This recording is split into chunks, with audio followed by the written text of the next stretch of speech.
Evening, everyone. From Chicago, it's Thursday, May 14th, and this is CB3 Live. I'm your host, Charles Brown, Portfolio Manager with CB3 Financial Group. This is episode 10, and we are so pleased you have chosen to join all of us tonight. And when I say all of us, I mean the growing community of CB3 Live attendees who want to hear a positive perspective on how America is recovering from this pandemic. As we always do, I'll wait a few minutes and let people log on. Please sign in and say hi. I've got the first poll up here. We take a poll just to see how everybody's doing, how everybody's feeling. Tonight, what is your greatest concern? Opening, in other words, opening the economy too soon? Or is it opening too late? Or is it the stock market is wrong? In other words, the stock market is way too high, it's recovered way too fast. Or 4, that my job loss is likely. Evening, Andre. Good to see you from New York. Evening, Julie from Illinois. Thank you, guys. Go ahead and answer the poll. We'll wait for people to log on here. So I've been thinking it's interesting that we used to eat the cake after people blew out the candles. That seems pretty crazy at this juncture, doesn't it? Whereas 3 months ago, wouldn't have really made a difference. One client told me that his wife thinks he's becoming a saint. And I said, well, what makes you say that? Well, she said, you just are behaving better, like you don't have a guilty conscience. And he said, well, he told me that there's so much hand sanitizer smell that's just purveying his house that he doesn't even have dirty thoughts anymore. So I guess there are some benefits. We are all discovering some unexpected benefits, and I'll talk about those tonight. Every pandemic or every serious trauma to human existence brings opportunities. And so I always say when we start these broadcasts, as we wait for more people to join us, adversity is inevitable. Misery is a choice. Adversity is inevitable, but misery is a choice. And here at CB3 Live, we choose not to be miserable. We're going to find the good of what's happening in this pandemic. We're going to find the places where America is succeeding and pulling out of it. We're going to talk about those. We're going to focus on those. And we're going to wait to see how this recovery evolves. All right. Pretty heavily weighed. What do we got going on here? A pretty high percentage of opening too late, and that would be erring on the risk of the economy rather than on the risk of a resurgence of the virus. 87.5%. Opening too soon, just a very small percentage, 12.5%. So as we're waiting just another minute or so for people to log in, evening Rex, welcome. Glad to have you, sir. So I've heard that the WHO and the CDC, that's the World Health Organization, and the CDC now recommend that we all wear blindfolds in addition to our masks to protect us from seeing what's really going on. Perhaps that's a little cynical of me, but folks, I got to tell you, that's the way it feels some of the time. It really does. So, all right, we're at 3 after, so we're going to start. As we do every week, there are 4 topics. Corona America, the U.S. economy, CB3 investments, and new trade ideas. Feel free to ask me questions throughout the broadcast. I'll handle them just as soon as I can. It's easier to do it on a break, but I will continue to see them, and I will address them before the end of the night. I'm going to go ahead and close the poll and show the results. It looks pretty conclusive to me, folks, that most folks, 88% of you, are concerned that we're going to be opening too late, and that is our topic tonight. That is our topic tonight. All right, so Corona America, and where are we? Well, the reality is, here in Illinois, now a lot of you are across the nation. We've got people from California, Oregon, Montana, Boston, Ohio, all over the place, Georgia. But here in Illinois, we are getting ready to move to stage 3. States like Georgia and Texas and Alabama have already entered that, but in Illinois, it's a pretty big deal. Now, how does that rate us? Well, our governor is, I think, doing everything he can to keep this from occurring, but when a state meets the qualifications that the Trump administration set apart 4 to 5 weeks ago, which I talked about, I think, in episode 4, here are the phase 1 requirements. Here's the phase 2 requirements and phase 3. I'm looking at a graph in front of me, and again, we were hoping to be able to project these graphs. It didn't work for this week. We're hoping it's going to be there next week, definitely in 2 weeks. But I will send out all the charts tomorrow if you're on our mailing list. If you're not, just shoot me an email, cb3@cb3.com, and we'll add you to the list. We don't sell anything. We'll just send you the list, or send you the charts, and that's all there is to it. So, good evening, Martha from Michigan, land of the crazy governor. But wonderful lady. Glad to have you on, Martha. So we've moved into stage 3 here in Illinois, and that's a positive thing. What's moved in our favor? The hospital admissions change. There's a shorter line to get in. Bed availability, ICU bed availability, and ventilator availability. That's been at stage 3 for 2.5 weeks. This whole craze about we don't have enough. I told you last week in episode 9 about a situation where they turned McCormick Center here in Chicago into this massive hospital for a total of 29 patients. It's crazy. But Illinois, because we've met the requirements now, we can move to stage 3. Again, according to the Trump administration's guidelines, that doesn't mean that our governor is going to go along with that, or places like Michigan. Okay? So why the concern? Well, I'm looking at a chart right now. Again, you'll see this tomorrow, but just focus on what I'm saying. 4 time periods we're going to cover: the Great Depression back in the 20s and 30s, the Great Recession from 07 through 09, or about a third of the way through 09, the early 1980s, and now the coronavirus. The one that has recovered the quickest, at least as far as overall statistics like GDP, industrial production, we're going to drill down to that just a little bit. Coronavirus so far has been the quickest to recover. We're looking at a period of months. For the Great Depression, it took 12 years, 120 months, 10 years. Let me do the math on that. 120 months, 10 years for a full recovery.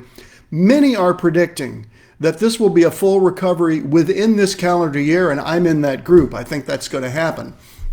We don't have a whole lot of data back in the 1930s. What we know is that industrial production fell by more than half in the 1930s. By contrast, it only fell by 15 to 18%, depending on the industry, from 2007 to 2009. So I and many other economists believe that that's what we're looking at right now. I realize that's not what you're hearing in the media. Hey, Mark, welcome. Glad you're here. But that's what I'm seeing. And that's what many others are seeing as well.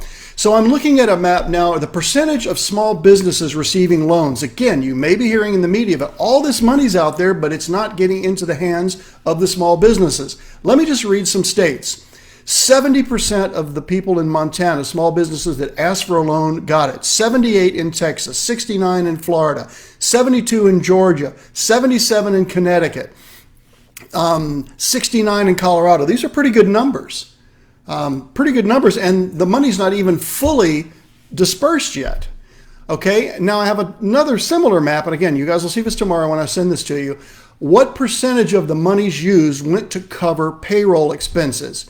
Well, in the Farm Belt, well into the high 90s, North Dakota, South Dakota, Nebraska, Kansas, Oklahoma, in the high to mid 90s. But all the states across the spectrum here are in the 80s and 90s. So most of the money was indeed used for payroll. Many were concerned that they were going to do stock buybacks or whatever, but again, this is small business.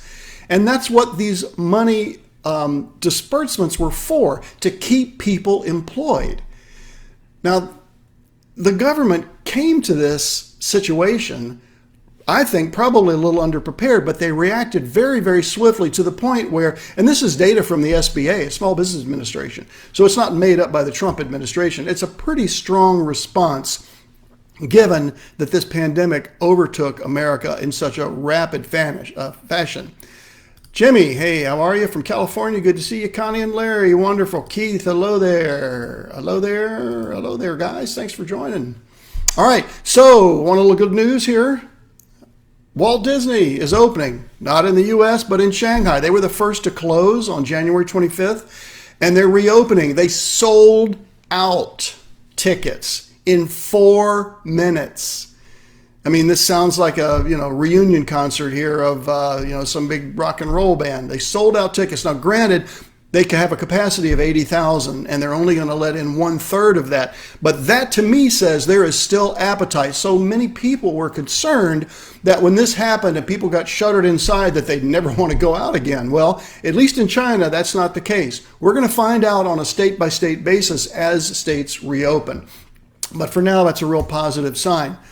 On the medical front, I continue to highlight companies that are getting approvals, even if they're temporary approvals from the FDA. The latest is Abbott. We've owned Abbott. We talked about Abbott in episode 5. We bought it, I think, around episode 7. We're at 10 now. We've owned it for a while. Good stock. FDA signed off on emergency usage of COVID-19 molecular testing. Okay, so there's like a 2-tier run here. There's people working on testing. There's people working on solving the virus and vaccination. So Abbott's a big player on testing. On the virus vaccination front is Sanofi. Now that's a French company, but the U.S. has poured massive dollars into this company because they were among the leaders. If you remember in episodes 8 and 9, 2 weeks and 1 week ago, I talked about multiple companies that were in this, literally like the Kentucky Derby. There's these horses racing to be first. And it's interesting to me that the president of France today, Macron, got all upset with Sanofi because, hey, what are you doing letting those guys get it first? Well, they funded us with $1 billion, sir. Why don't you pony up some money? I mean, the reality is the U.S. is leading here, even for companies that are not based in the U.S.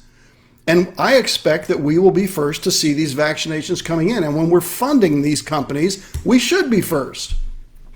Now, maybe you guys can explain this to me. There's a line here open for you to send me questions. Democrats are more fearful of becoming seriously ill than Republicans. I can't explain why this would transcend. It's not particular to a certain state. It's not particular to a certain region. But from the Monmouth University, pretty well-known poll here, 60% of Democrats are very concerned about contracting the virus themselves or a family member contracting it. Only 25% of Republicans not concerned at all. 25% of Republicans, only 3% of Democrats. I don't get it. If anybody's got some insight on this, I am a Republican and I am not concerned. I take precautions and I know that I'm being watched over and my life has a divine plan. And if it's to get sick, there's nothing I can do to prevent it. But I'm going to do everything I can to be precautious. So, which states are opening up? Ever since the 3rd episode, I've been giving you these maps and everything was blacked out. Nothing was open, of course, when we first started doing this back on March 19th. Actually, by the 2nd week of April, everything was shut down. But now, most states are at least partially reopening. But what I see on my map are a bunch of states that are reopening or in the stages of reopening, and some really big states that happen to be blue: Washington, California, Michigan. Well, Michigan's kind of a red state, but they have a very blue governor, as I'm sure you would agree up there, Martha. Illinois, New York, New Jersey, Delaware, Maryland, even Massachusetts has reopened. I mean, there's some, the New England states in general are liberal, certainly Vermont. But they're reopening. Why are these big blue states not reopening? Folks, I wish it weren't so, but I don't see any other way to explain it, is that they don't want to. They have the same phase 3 data that we have in Illinois. They have the same data. Why aren't they looking at that and going, yeah, it's time? Frankly, the reason is because I think they want to see their economies get worse, and if Biden or whoever Biden's surrogate's going to be, if he doesn't make it to the finish line in November, Andrew Cuomo or something, they want them to get elected and they want a state bailout, maybe a state bankruptcy. I don't know. I don't know what the strategy is, but I know I need to keep doing these to figure this out because it just makes no sense to me. It makes no sense at all. Laura Ingraham posted, and you may not be a fan of Laura Ingraham, but she's a sharp lady. 2 months ago, people were saying, I can't wait until we flatten the curve to save our healthcare system. 1 month ago, can't open until we have a vaccine. 2 weeks ago, can't open until we have multiple vaccines. Today, well, we really can't open until Biden wins. Now, again, I realize that's a political statement. I don't agree with that necessarily. But the map on the previous slide does not lie, folks. This is an issue that is dividing America, and it deeply concerns me. It deeply concerns me.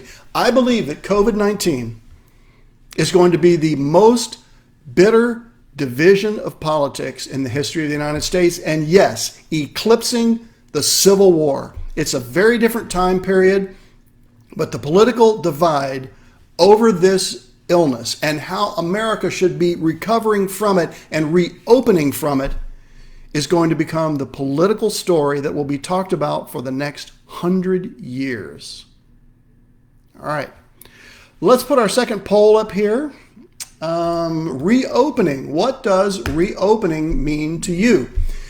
I can go where I choose, or the public ignoring distancing. So reopening means people are just going to blow off what the distancing rules are, because the distancing still stays in place in phase 3.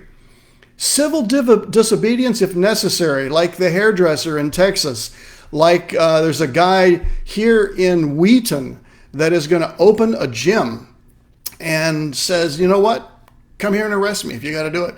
But my people want to get in here. I'm in business. I want to go up and make it available for my clients to come in here. Or I'm staying home for now. Okay? So far, that's what we have. Keep filling it out, guys. I'm going to tell this story. We got new viewers on here every week, of course. So I don't throw caution to the wind if I need to do something. If I'm going, and this is Chicago, Dan Ryan, you guys know that live here, 18 lanes wide in the widest part there, 9 on either side. If you're in Atlanta, I-75, Florida, Turnpike, Boston, I-95, wherever you are, you know what the big roads are. If I'm going out, I prepare myself. I have a full tank of gas. I have 2 cell phones. I have 2 GPSs. If it's the winter, I have a blanket. I've got a couple energy bars, and I've got a bottle of water. I am prepared, and I'm listening to what's going on if it's a wintertime situation. Now, if there's black ice on the road and they're warning us to stay off of it, I'm probably going to stay off of it. But what happens is, in Chicago, now when you see a ½ inch of snow, you've got those guys out there laying down salt because they don't want a situation where people can't get where they need to go. Now, we're not quite to that point yet with this pandemic. But people are not going to accept being shackled in their homes, imprisoned, if you will, in their own homes, and kept from having the lifestyles they want to have because some media pundit or even medical professional like Dr. Fauci says, no, you can't do this. They're going to find a way, and companies are going to find a way. Medical companies, businesses are going to find a way, whether they're checking your temperature with one of those little devices. When you go in, you pay for your ticket at the concert with a beep on your phone, and they beep your forehead to see if you're, 98.6. This is going to be figured out, folks. We're not going to live in fear. This channel, this broadcaster, and I believe this audience is not going to accept living in fear. All right.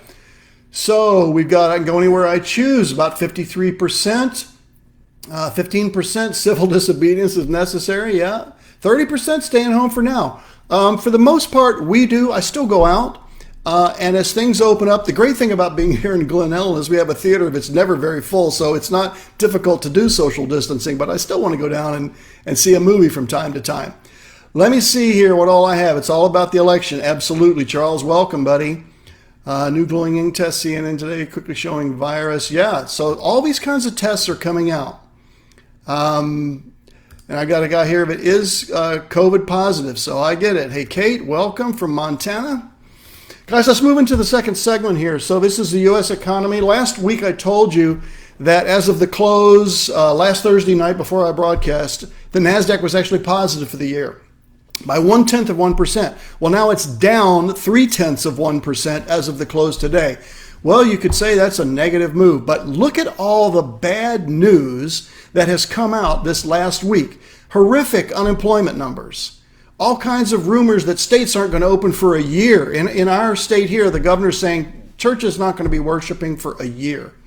Well, I doubt that's going to happen, but that's what he's saying. And yet the market barely budged. And actually, options expiration is tomorrow, and that could be one of the reasons why this little bit of downturn. But folks, this is pretty positive. Down 0.3% for the year. S&P, I know, 11%, Dow 17, Russell getting killed. And that's because small business, it's tough to have confidence that you can continue your small business unless you know what the future is going to be. So it's definitely an environment for us as portfolio managers where we have to focus on the bigger companies. 36.5 million Americans are out of work. And yet, when I look at the chart, 7 solid weeks of declining unemployment numbers. Now, given that, they're still terribly, terribly bad. From 6.5 million unemployed, the next week 6.2, the next week 5.2, the next week 4.3. We've never had weekly unemployment numbers like this ever in the history of the country. But they're going in the right direction, and I believe everyone out there knows this is a situational occurrence. This is not something that's going to be pervasive. We don't know how long it's going to last, but we know that it's situational. The Market Monetarist, which is a publication that I read, predicts that the unemployment rate in November, on the day of the election, roughly, will be less than 6%. If that's the case, almost certainly Donald Trump will be reelected, whether you like that or not. If we have unemployment at 12%, almost certainly Joe Biden or whomever his proxy is will be elected. It's all about this virus and how it's being attended to, or the perception of the public, and primarily the independents. Those on the right, those on the left have already made up their mind who they're going to vote for, but the independents, who tend to vote more emotionally, are waiting to see how this virus is going to be handled. And that's why I'm continuing these at least through the end of the year, because the drama continues to unfold. So U.S. unemployment is expected to hit 17% in June, according to a lot of economists that I follow, the Wall Street Journal, Economist Magazine, and several other in my circle.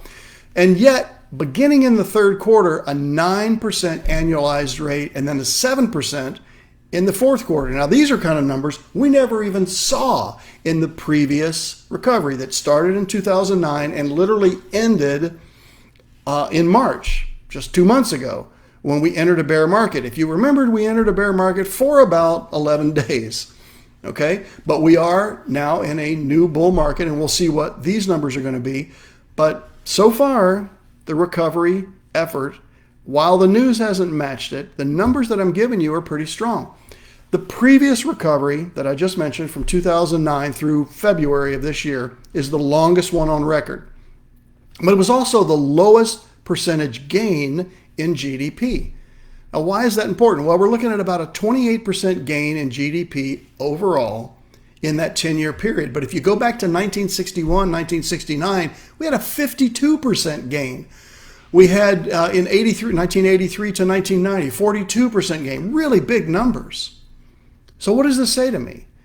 This says to me that, okay, the market got shaken out of its growth trend and then immediately re-entered that with the bull market. And I think that we remain in a long-term secular bull market. That's opposed to a cyclical bull market. If you need clarification on that, go back to episodes 7 and 8. I talked about it in both those episodes. All right? Basically, we got room to grow. And here's an interesting stat. Dining out has actually staged a comeback. Now, the chart I'm looking at was showing growth in reservations. Now, I probably should explain. A reservation is something that you do when you pick up the phone and you actually call a restaurant and ask for a table. I realize it's probably forgotten a lot about that, but that's what a reservation is. So there's an uptick that's gone from minus 100%, so nobody's eating out, to now it's only minus 78% from a year ago. Now, you may say, Charlie, how could you possibly be excited about that? Because, folks, we just rose 22% off the minus 0, or minus 100, where nobody's eating out. This is progress, and this is literally in 3 weeks. Remember what I said about Shanghai, China? I believe there is plenty of pent-up interest in people wanting to return to their lifestyle as soon as they believe it's safe to do so. People are going to get on the Dan Ryan after that 18-car accident, and even if it is winter, they're going to drive slowly, but they're not going to change their lifestyles. They're going to understand the probabilities, and they're going to go forward. In addition to this, great chart in front of me, I'm seeing road traffic. You see hardly anybody out there, but here's road traffic looking like this. Okay, well, let me be honest. On April 1st, it was down 70% from a year ago. Today, it's only down 56%. That's a pretty nice 14% increase from April 1st to May 8th. At least that's when the data is on this chart. That says the same theme that I've been telling you throughout this episode. People want to get back to living, and they're going to do it. Okay? The NFL, I mentioned last week, is going to play a full football season. Looks like there's nothing stopping that. And last night, Bob Costas, you may know him, probably the greatest living broadcaster now that Vin Scully is retired, was on Bill O'Reilly, and he stated that if the players' union will agree to a 50-50 revenue share, because there's not going to be any fans, 0 fans, and baseball, more than any of the 4 major sports, relies on fans. But if the players will agree to a 50-50 revenue split, they're going to play a half schedule, 82 games. They might end up having the World Series in November or December. Not a big deal. You just do it on a neutral site and you make sure you're indoors. So we're just having to adapt to some things we never thought we would have to adapt to. But again, the human spirit is pretty determined to succeed. Here's what's at risk. These are headlines that are coming across my desk that make me concerned. Factories furloughing U.S. workers and weeks later saying, if this doesn't turn around soon, these won't be furloughs. These factories will be closed permanently and we may have to pick up and move somewhere else. And that's not good. Makers of dishware in North Carolina, furniture in Oregon, cutting boards in Michigan, Caterpillar, huge industrial company, considering closing plants in Germany, Polaris, Syracuse, Indiana, Goodyear Tire in Alabama. Now, all of these states, except Alabama, are blue states. I can't say it enough. We got to get open, people. And that map I mentioned earlier, those big and blue industrial states, they really got to look at what they're doing. Because this economy wants to come back. This economy will come back. Elon Musk of Tesla has defied the local authorities and said, you know what, if you're going to arrest anybody, would you just arrest me and not the employees that work here? They want to work. They want to make cars. And is this civil disobedience? You bet it is. It's just like the hairdresser in Texas, who's, by the way, a millionaire now because of empathy for a crazy situation and his ruling was overruled. But I'm not recommending civil disobedience. We've got this guy that runs this gym in Wheaton, and I'm kind of cheering him on because I understand people don't want to lose a business that they have worked their whole lives to build. I'm able to sit here in my office and manage money. Nothing's really changed for me. I kind of feel guilty when I look out. But my fellow Americans that are not able to do this, I'm concerned about them. I know you are too. I know you are too. You wouldn't be watching.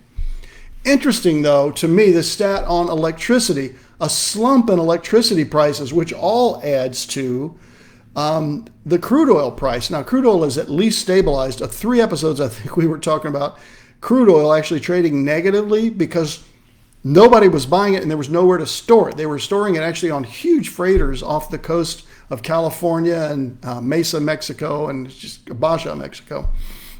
But electric prices dropping because of demand. Now, even though people are increasing their use of electricity at home, big industrial centers, office buildings using a whole lot less, there will be changes in how corporate America manages their staff, manages their employee base, and there may be a drop in commercial realty.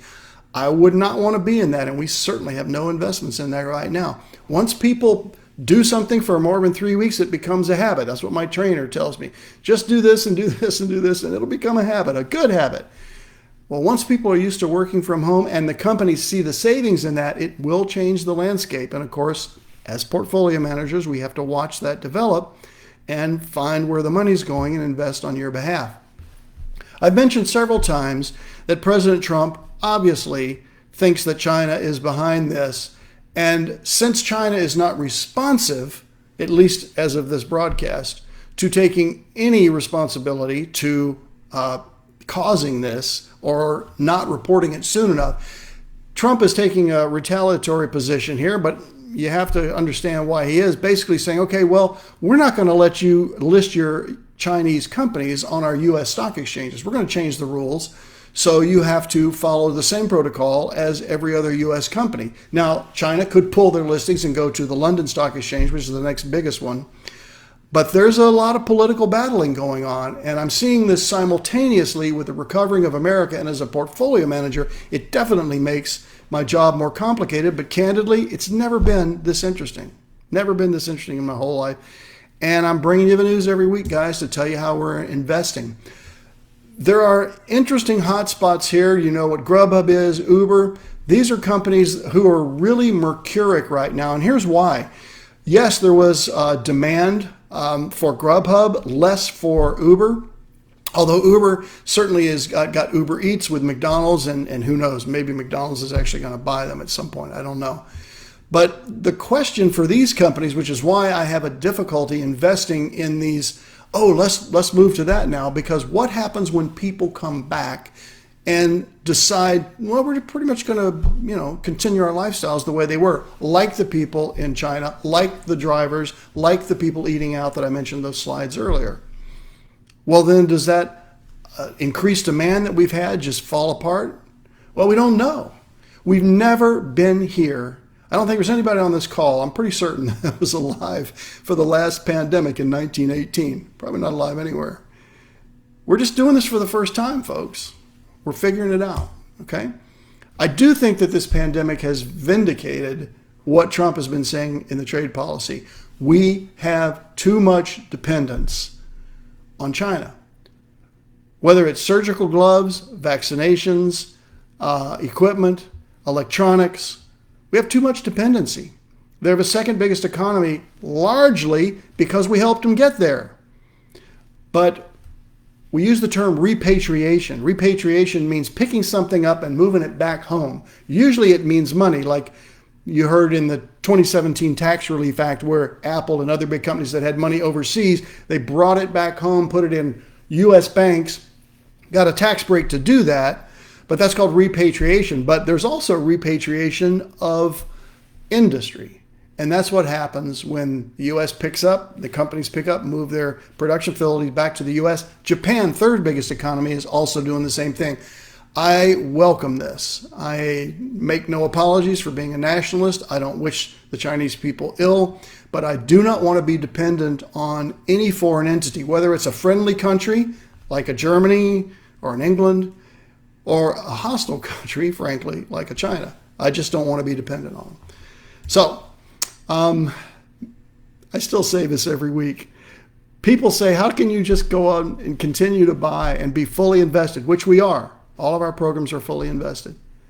And the answer is, those of you that have been watching have heard this many times, but those of you new on the broadcast, this is for you. We don't trade the economy. We trade the markets. It's not called the economy market. It's called the stock market. And stocks are a leading indicator. Leading. Let me make sure I'm on camera for that. The economy is a lagging indicator. So sentiment looks forward for stocks. It looks backward for the economy. And that's why we always have plenty to do as portfolio managers. My last stat in the economy section is looking at, from Reuters, the earnings reports for the previous quarter. So we're in the second quarter right now, but we're getting earnings reports from the first quarter. Okay, so normally we like to see a number about 73, 74% that are beating expectations.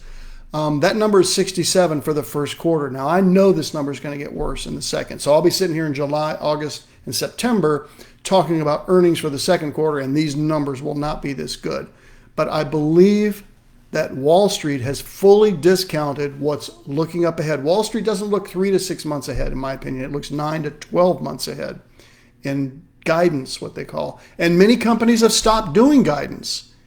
But I still think there are enough smart minds that are buying right now that expect that this economy is going to turn around, using those GDP projections that I just mentioned earlier to you. Okay? All right. That's it for investments. I'm going to look at questions right now. Sorry, I forgot to show the results. That's the results from the last poll. Basically, I can choose where I want to go. That's what reopening means. So let's go to third poll. So my view on the stock market. That's the name of this poll. My view on the stock market. While you guys are checking that out, I'm going to look at questions here. Trade symbol. I didn't answer this. Jimmy, give me a context for that trade symbol. Charles Todd, you see us going to negative rates. Great question. Okay, so Charles Todd, question with the Federal Reserve. So this is a great question, and it's kind of difficult. So when you buy a bond, you guys fill out this poll while I'm telling you this. Let's say you buy a bond for $100, simple numbers, and it pays 1% interest. So what's your interest? $1. Okay, that's a positive return. If the interest rate is 3%, you get $3. Obviously, bonds don't come in that small a denomination. But what happens is when the demand is so great, the price trades so high that the yield or the return becomes negative. So in Europe, not in the US, but in Europe and in Asia, there are bonds that yield negative amounts. So imagine you buy a bond for $100, and when you get it back, you get $98.50. That's right, you pay $1.50 to the bank for the privilege of holding your money. That is crazy.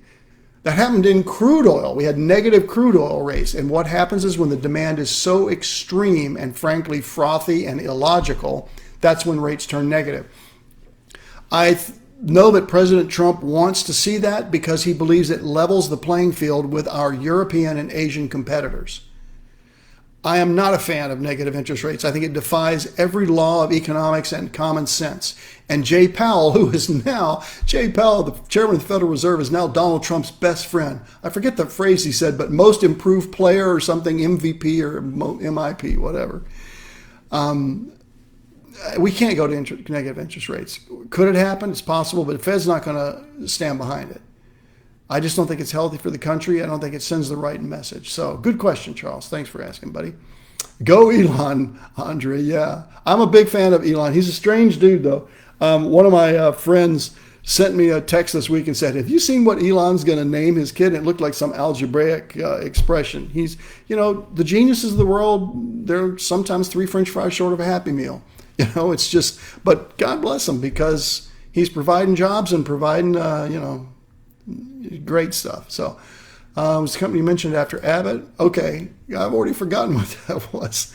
We'll go back and look at it though. MIP, yeah, thanks, Andre. So, all right, what do we got here? We got 71% more optimistic than a month ago. Good. It's because you're watching this broadcast. At least I hope that's part of the reason. Less optimistic, very small percent, okay, 7%. 7% lifetime highs convince me. I get it. And what I meant by that, and I didn't explain it. When the market hits lifetime highs, I'm going to be optimistic. Well, okay, you can wait that long. I hope it doesn't take that long for you. And 14% say I'm comfortable in cash. And you know what? That's okay. Those are the results right there. Those are results. And that's why we're all here, exploring what the best way to do this is. So I'm going to talk about stocks now, guys. I'm going to close these results. I got quite a few of them. People seem like they like this segment. So the trade desk these are stocks that we own, that we bought recently or we've held for a while. These are winners. People always say, well, don't you talk about losers? We don't hold trades long enough to talk about losers because they don't stay in my portfolio. I don't nurse along bad trades. Perhaps I should say it this way. I am married to Alice, but I date my stocks. There's nothing permanent about these stocks for me. I don't have sentimental attachment to them. If it was my mom's favorite stock, I would not hold it if it was not making money for me and thus for you if you're a client on this call. So, and I see lots of people here that are not clients, and we're glad you're here with us. Always welcome. So Trade Desk, love it. Digital ads. Everything is going digital now. I'm not buying malls. I don't know what it is for the Duke Realties of the world that have these gargantuan amounts of property out there in industrial and mall space. It's just got to be tough. Chipotle, this is an interesting one. I'm a fan of Chipotle, and I had a client send me an email saying, I ate there once and it was really not good, and then I ate a second time and it was really bad. And it's interesting that Alice and I, when we started ordering in a little bit, we had one meal and it was pretty good, and the second time it was kind of salty, wasn't it? And by the third time it was like bleh. But I realized not everybody is married to an Alice Brown, who is a fabulous cook. What Chipotle has going for them is that they are more transparent on their delivery service. You don't have to go to DoorDash. They've got that all built into their app. And in a world that's more convenience-centric, that's why we're still in them and probably will be for a little bit. It's not because they're the best food on earth, although every so often they can be fine. But I have to minimize my salt. Always my trainer's telling me, don't eat so much salt. Okay. I got Zoom in here again, and here's why. Everybody knows about Zoom video, but see, Zoom also has a phone product. And they have their video conferencing built into the physical phones that they're offering. They really didn't catch on because had no real reason to do this because there wasn't that much working away from the office. But now they're reintroducing and prioritizing this in their marketing, and that's why we're holding Zoom. We like Zoom a lot.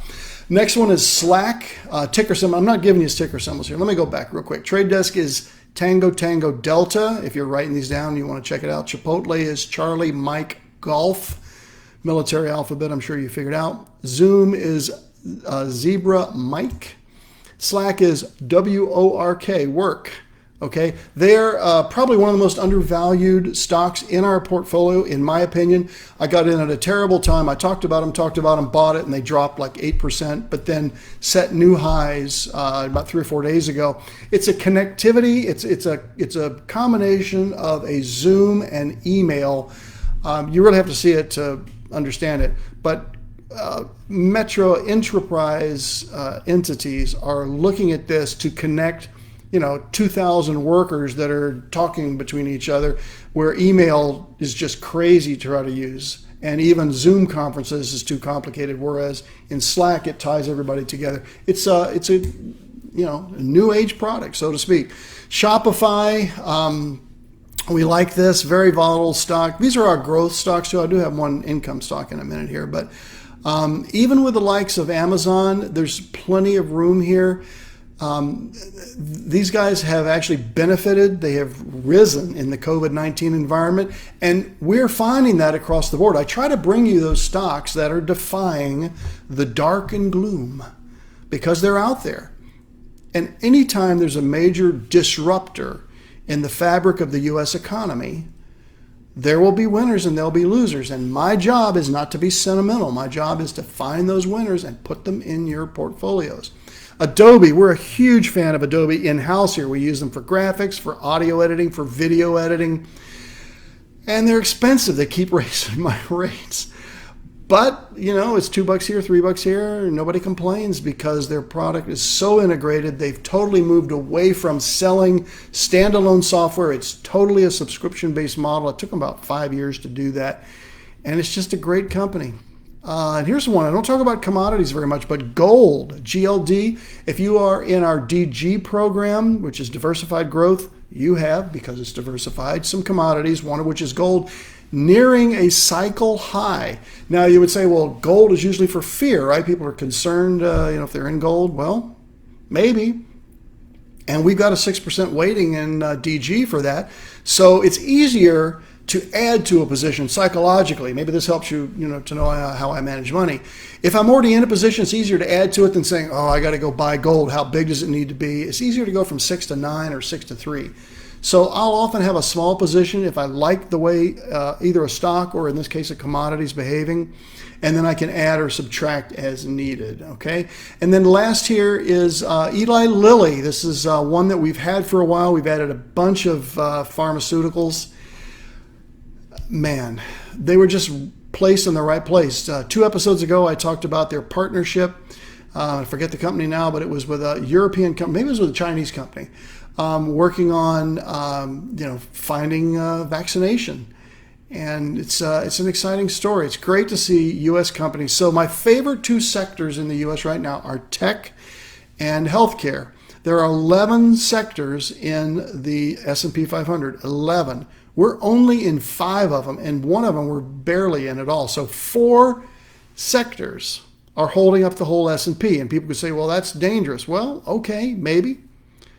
But the reality is when you have companies like Apple and Microsoft that are worth $1.5 trillion, they're going to muscle more weight than a legacy company like Ford. So we are where the growth is because your and my dollars are online. Last one, I'm sorry I said that was last, but B&G Foods, they just raised their dividend to 48 cents, which means their yield, because it's pretty inexpensive stock, is 7.6%. Now, we got in them before they did this. I'm glad that we did. But this is just a plain old boring stock. And that's what goes in our GE portfolio, growth and income.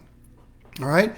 Always a place to have growth and income, depending on the age. My younger investors don't have a need for this, but the people my age, I'm 65, a lot of you guys online here need to have, some growth and income. Hey, Mike, good to see you, buddy. Haven't seen you. I think it's your first time. Anyway, that's where we are with some stocks. That's a bunch of them. And I'll just keep mentioning so you know what the mindset is on why we are buying what we buy. All right, we got one more poll here. Here we go. And you guys answer this while I'm looking at the last questions. My next investment, my next investment will be a growth stock or fund, a moderate stock or fund, a conservative stock or fund, or I'll be adding another typo. I'm really sorry, guys. It's been a long day. Started at 4 o'clock. I'll be adding to my cash, okay? Which is it for you? Let me see question-wise while I have the... Okay. Oh, so Keith, thanks for the recommendation to Mike. Appreciate that. TTD, yeah, the trade desk. Jimmy, TTD. Lost me, but I'm here. Okay, back. Yeah, I've got some new equipment, guys. I got a new lighting here in my studio, and a new microphone. I hope you can hear me a little clearer. Will Microsoft Meet be more secure than ZM? I don't think ZM is going to have a problem with secure. I saw a really good interview with the CEO of that company, and he literally was sounding like he lost a child when all this Zoom bombing was going on with the pornography, and they didn't set up their security as well. And I think he went out and just hired the most brilliant security minds, took them away from cyber security companies, whatever he had to do. He's gone from 10 million subscribers to 300 million users. Now, granted, some of those many of those are on the free system of Zoom, but yeah, I think, is it possible Microsoft could buy Zoom? That would be the story of 2021 if it happened. I don't see it happening. I think Zoom, with their telephone entry, Microsoft's not going to do that. I'm real excited to see what Zoom does with this telephone and built-in conferencing. You hit a button on your phone and you're conferencing. You don't have to go to your computer, put your headphones on. I think it's kind of cool. Yeah, so thanks, Andre. They can all be secure if the app is set up right. And if you use a secure password, don't put mom123 for the password, okay? Shopify, yeah, I mentioned that. Tech and healthcare, we're agreeing on that. Okay, I think I've gotten all of them here. I answered the Microsoft. What do we got here? We've got, still got people answering. So we've got 40% on a growth stock, 40% moderate, only 1% conservative, 1% adding cash. Good. Now, you got to do what's right for you. But I'm telling you, the story that I'm giving you on America, you are going to be astounded. When this all plays out, you're going to be astounded for 2 reasons. 1, the resiliency of the American spirit, and 2, the resiliency of the American economy. They will be writing about this experience like they wrote about the Civil War, World War II, and the Revolutionary War. This is that big. And what shines through to me above it all is the American spirit, which then drives the American economy. There are your results, guys. Growth and moderate, good. I think that's where we need to be. All right, I'm going to move forward here. New trade ideas, not a whole lot of them. We're coming up on the hour here. I mentioned PayPal. So this is where I mentioned my failures. Here's the true confession. Don't tell anybody other than the 100 people watching. I love growth and momentum stocks, but I don't like to buy them when they're just sky high. Once I see that they can get to a certain height, I wait until people panic out of them. I'm going to call them weaker hands, and then I'll enter on a pullback. What that means is you have to have a pullback. And right now, PayPal has pretty much been straight up.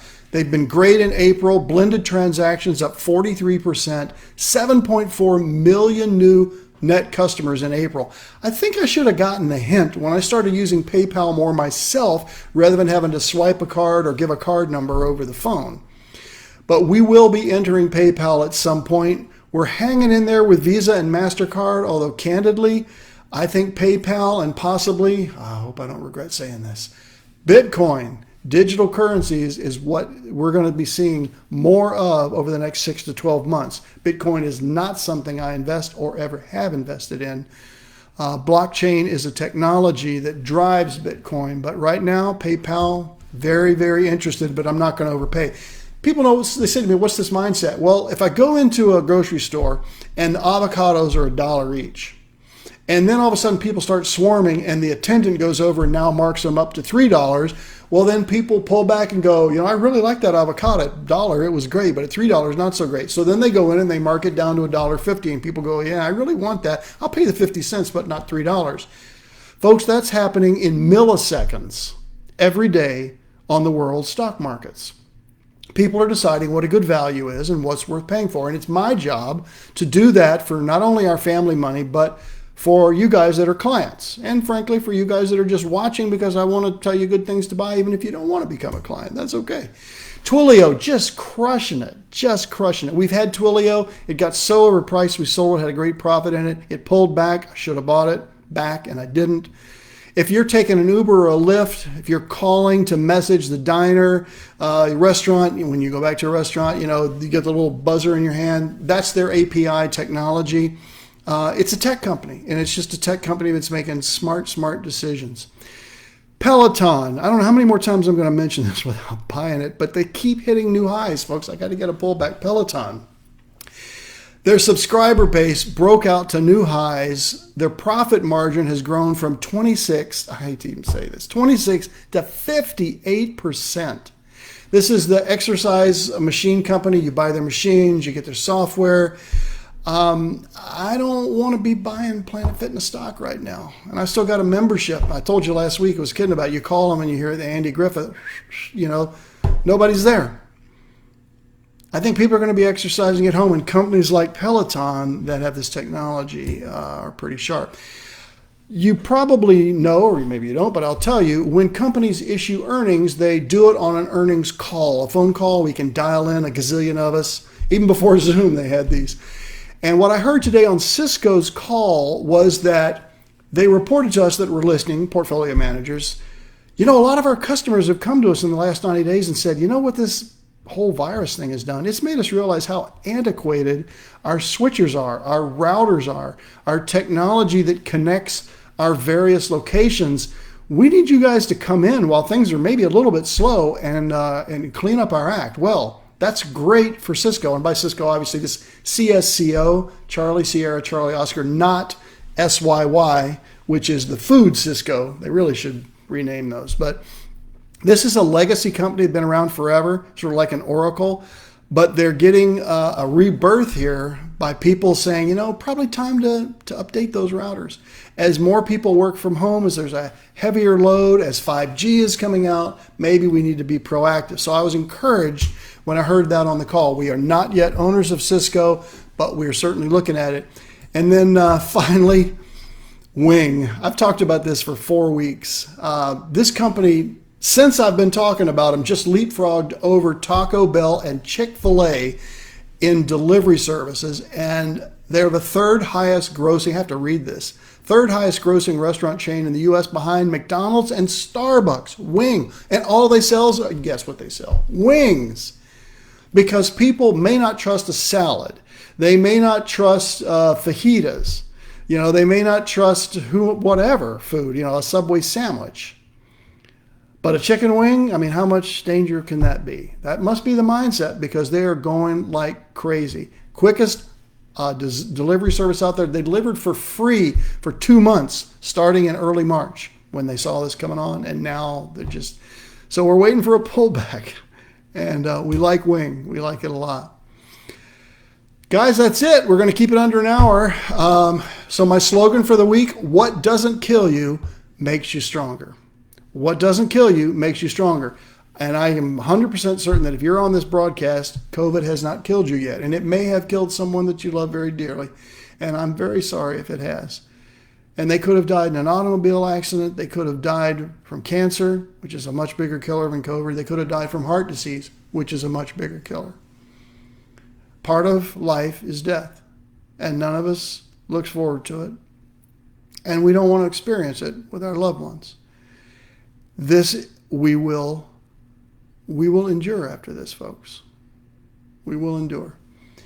COVID-19 has moved from being a global pandemic to becoming a worldwide political onslaught. That is now the story about this pandemic, and the ongoing story about how America is going to pull out of this is what I'm going to bring you every Thursday night at 7 o'clock Central.